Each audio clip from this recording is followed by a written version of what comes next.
ಇನ್ನು ಈಗ ರಾಜ್ಯ ಸರ್ಕಾರ ಅಂದರೆ 2015ರಲ್ಲಿ ಕರ್ನಾಟಕವು ಕೂಡ ಜಾತಿಗಣತಿಯನ್ನು ಮಾಡಿತ್ತು. ಆದರೆ ಈಗ ಅದನ್ನು ಮಂಡನೆ ಮಾಡೋದಕ್ಕೆ ಸಿದ್ದರಾಮಯ್ಯ ಸರ್ಕಾರ ರೆಡಿಯಾಗಿತ್ತು. ಈಗ ಇದೆಲ್ಲದರ ನಡುವೆ ಇನ್ನೇನು ಸಿದ್ದರಾಮಯ್ಯ ಸರ್ಕಾರ ಸಚಿವ ಸಂಪುಟ ಸಭೆಯಲ್ಲಿ ಮಂಡನೆ ಮಾಡಬೇಕು ಅನ್ನೋಷ್ಟರಲ್ಲೇ ಕೇಂದ್ರ ಸರ್ಕಾರ ಮಾಸ್ಟರ್ ಸ್ಟ್ರೋಕ್ ಕೊಟ್ಟಿದೆ.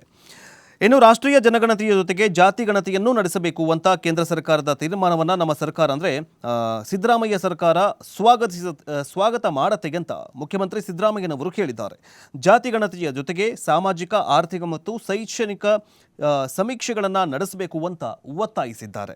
ಕೇಂದ್ರ ಸರ್ಕಾರ ಜಾತಿ ಗಣತಿ ನಡೆಸುವ ನಿರ್ಧಾರ ಮಾಡಿದ ಬೆನ್ನಲ್ಲೇ ಪತ್ರಿಕಾ ಹೇಳಿಕೆ ನೀಡಿರುವಂತಹ ಸಿದ್ದರಾಮಯ್ಯನವರು ಜಾತಿ ಗಣತಿ ನಡೆಸುವುದರಿಂದ ಜಾತಿ ಸಂಘರ್ಷಗಳು ಹೆಚ್ಚಾಗಿ ಸಮಾಜ ಒಡೆದು ಹೋಗುತ್ತೆ, ಜಾತಿ ಗಣತಿ ಎನ್ನುವುದು ಹಿಂದೂ ಸಮಾಜ ಒಡೆಯುವ ಹುನ್ನಾರ ಎಂದೆಲ್ಲ ವರ್ಷಗಳ ಕಾಲ ಬಿಜೆಪಿ ಟೀಕೆ ಮಾಡಿತ್ತು. ಈಗ ಏನು ಹೇಳುತ್ತೆ ಮೋದಿ ಸರ್ಕಾರ? ಈಗ ಜಾತಿ ಗಣತಿಯನ್ನು ಮಾಡೋದಕ್ಕೆ ಹೊರಟಿದೆ, ಈಗೇನು ಹೇಳ್ತೀರಾ ಅಂತ ಸಿದ್ದರಾಮಯ್ಯನವರು ಪ್ರಶ್ನೆ ಮಾಡಿದ್ದಾರೆ. ಅದರ ಬಗ್ಗೆ ಏನು ಹೇಳಿದ್ರಂತ ನೋಡ್ಕೊಂಡು ಬನ್ನಿ. ನಮ್ಮ ಮ್ಯಾನಿಫೆಸ್ಟೋನಲ್ಲೇ ಹೇಳಿದ್ದೀವಿ, socio economic and caste census ಆಗಬೇಕು ಅಂತ ಹೇಳಿದ್ದೀವಿ. ನನಗೆ ಗೊತ್ತಿಲ್ಲ ಅವರು ಬರೀ ಕ್ಯಾಟ್ ಸೆನ್ಸಸ್ ಮಾಡ್ತಾರ, ಸೋಷಿಯೋ ಎಕನಾಮಿಕ್ ಸರ್ವೆ ಮಾಡ್ತಾರ ಏನು ಅಂತ ಗೊತ್ತಿಲ್ಲ. ಅದು ನೋಡ್ಬಿಟ್ಟು ಹೇಳ್ತೀನಿ ನಾನು.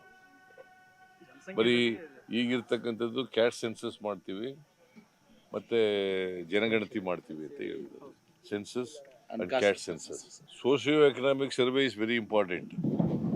ಸೋಷಿಯಲ್ ಜಸ್ಟಿಸ್ ಮಾಡಬೇಕಾದ್ರೆ ಸೋಷಿಯೋ ಎಕನಾಮಿಕ್ ಸರ್ವೆ ಮಾಡಬೇಕಾಗ್ತದೆ. ಕ್ಯಾಬಿನೆಟ್ನಲ್ಲಿ ಮಂಡಿಸಿದ್ದೀವಿ. ನಾನು ಎಲ್ಲ ಸಚಿವರಿಗೂ ಕೂಡ ಒಪಿನಿಯನ್ ಕೊಡಿ ಅಂತ ಹೇಳಿದ್ದೀನಿ. ಅವರು ರೈಟಿಂಗ್ನಲ್ಲಿ ಕೊಡ್ತೀವಿ ಅಂತ ಹೇಳಿದ್ದಾರೆ. ಅವ್ರು ಕೊಟ್ಟ ಮೇಲೆ ನಾವು ಮತ್ತೆ ಕ್ಯಾಬಿನೆಟ್ ಮುಂದೆ ತಗೊಂಡೋಗಿ ಚರ್ಚೆ ಮಾಡ್ತೀವಿ. ನಮ್ಮ ಮ್ಯಾನಿಫೆಸ್ಟೋನಲ್ಲೇ ಹೇಳಿದ್ದೀವಿ, socio economic and caste census ಆಗಬೇಕು ಅಂತ ಹೇಳಿದ್ದೀವಿ. ನನಗೆ ಗೊತ್ತಿಲ್ಲ ಅವರು ಬರೀ ಕ್ಯಾಟ್ ಸೆನ್ಸಸ್ ಮಾಡ್ತಾರ,